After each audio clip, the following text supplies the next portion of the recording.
అందరికీ నమస్కారం. నా పేరు డాక్టర్ లక్ష్మీ లాలిత్య మన్నవ. నేను ఎల్లారెడ్డిపేట్ అశ్విని హాస్పిటల్‌లో గైనకాలజిస్ట్‌గా పనిచేస్తున్నాను.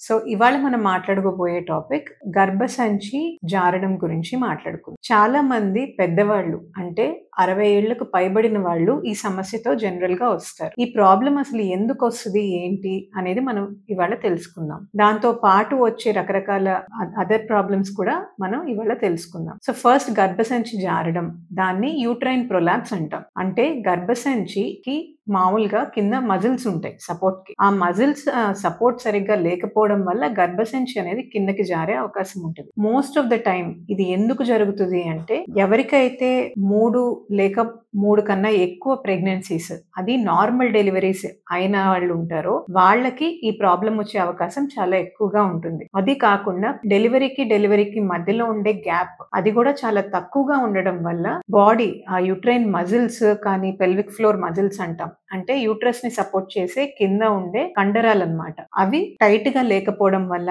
అవి మళ్ళీ బ్యాక్ టు నార్మల్ రికవర్ అవ్వకపోవడం వల్ల ఈ ప్రెగ్నెన్సీ టు ప్రెగ్నెన్సీ 1 సంవత్సరం లోపే 2 సంవత్సరాల లోపే వెంటనే ప్రెగ్నెంట్ అయిపోవడం వల్ల మళ్ళీ ఒకేసారి డెలివరీస్ అవ్వడం వల్ల ఇవి వీక్ అయిపోతాయి అన్నమాట మజిల్స్. సో ఇలా మజిల్స్ వీక్ అయిన వాళ్ళకి ఆ మజిల్ వీక్నెస్ వల్ల గర్భసంచి అనేది బయటకు వచ్చే అవకాశం ఉంటుంది. ఇది ఒక్కటే కాకుండా గర్భసంచితో పాటు ముందు మూత్రసంచి ఉంటుంది, వెనకాల రెక్టమ్ ఉంటుంది, మోషన్ పాస్ అయ్యే జాగా అన్నమాట. సో ఇప్పుడు ఈ గర్భసంచితో పాటు వీటికి ఉన్న అటాచ్మెంట్స్ మూత్రసంచికి వెనకాల మోషన్ పాస్ అయ్యే జాగాకి కూడా అటాచ్ అయ్యి ఉంటాయి కొన్ని. సో దీని వల్ల మనకు వచ్చే ప్రాబ్లం ఏంటంటే, గర్భసంచి జారుతున్నప్పుడు ఈ మూత్రసంచి కూడా జారిపోయే అవకాశం ఉంటుంది. Most of the time patients మనకి ప్రెజెంట్ చేసేటప్పుడు ఎలా వస్తారంటే, మాకు యూరిన్ ప్రాబ్లం ఉందండి అనుకుంటూ వస్తారు. యూరిన్ ప్రాబ్లం ఎందుకు వస్తుంది?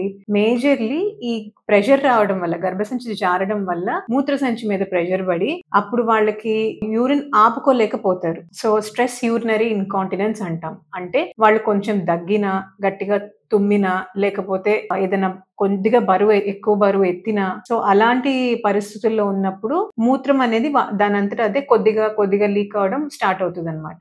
ఆ కండిషన్ ని మనం స్ట్రెస్ యూరినరీ ఇన్కాంటినెన్స్ అంటాం. సో ఇప్పుడు దీనికి అన్నిటికీ సొల్యూషన్ ఏంటంటే, నెంబర్ 1, మనకి జనరల్ గా మనం చెప్పేది ఏంటంటే, ఈ ప్రాబ్లం రాకుండా ఫస్ట్ ఏం చేయాలి అనేది మనం ఆలోచించాలి. రాకుండా ఏం చేయాలంటే, డెలివరీకి కనీసం 2.5 to 3 years గ్యాప్ అనేది ఉండాలి. నార్మల్ డెలివరీ అయిన వాళ్ళు కూడా రెండో డెలివరీ అవ్వడానికి 2 ఏళ్లు కానీ 3 ఏళ్లు కానీ టైం తీసుకుంటే మంచిది. ఈ లోపల బాడీ కంప్లీట్ గా రికవర్ అయ్యి కింద కండరాలు ఏవైతే ఉంటే అవి టైట్ అవుతాయి. ఆల్సో డెలివరీ అయిన వెంటనే ఎలా కండరాలు, బలహీనంగా ఉన్న కండరాలని టైట్ గా చేసుకోవాలి అనడానికి గైనకాలజిస్ట్ గారితో మాట్లాడితే మీకు ఎక్సర్సైజెస్ అనేవి చెప్తారు. సో డెలివరీ అయిన తర్వాత కీగల్స్ ఎక్సర్సైజెస్ అంటాం. సో ఆ ఎక్సర్సైజెస్ అవి రెగ్యులర్ గా చేసుకుంటూ ఉండాలి. కనీసం 1 నెల 2 months వరకు మరీ బాగా బరువున్న వస్తువులు గాని, ఇవి బరువు ఎత్తే పనులు గాని చేయడానికి వీల్లేదు. ఎందుకంటే ఆ టైంలో ఎత్తితే మజిల్స్ ఇంకా వీక్ అయిపోయే అవకాశం ఉంటుంది. కొద్దిగా రోజులు అయిన తర్వాత పనులన్నీ సరిగ్గా చేసుకోవచ్చు అందరూ. సో